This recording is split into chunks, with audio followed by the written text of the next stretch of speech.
The reading for Pentecost Sunday, May 20th, 2018, is from Acts chapter 2, verses 1 through 21.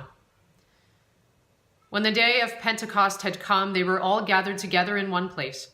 And suddenly from heaven there came a sound like the rush of a violent wind, and it filled the entire house where they were sitting. Divided tongues as of fire appeared among them, and a tongue rested on each of them. All of them were filled with the Holy Spirit, and began to speak in other languages, as the Spirit gave them ability. Now there were devout Jews from every nation under heaven living in Jerusalem. And at the sound the crowd gathered and was bewildered, because each one heard them speaking in the native language of each.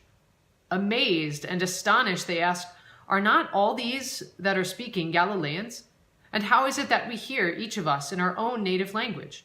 Parthians, Medes, Elamites, and residents of Mesopotamia, Judea and Cappadocia, Pontus and Asia, Phrygia and Pamphylia, Egypt, and the parts of Libya belonging to Cyrene, and visitors from Rome, both Jews and proselytes, Cretans and Arabs.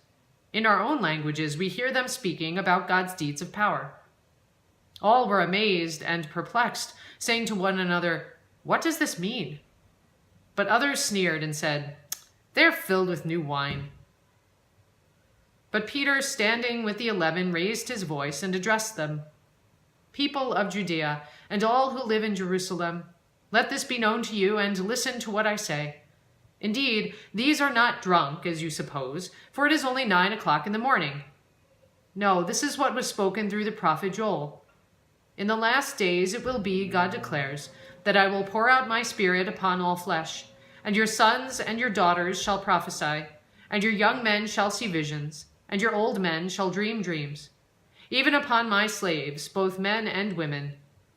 In those days I will pour out my Spirit, and they shall prophesy. And I will show portents in the heavens above, and signs on the earth below, blood and fire and smoky mist. The sun shall be turned to darkness, and the moon to blood, before the coming of the Lord's great and glorious day, that everyone who calls on the name of the Lord shall be saved."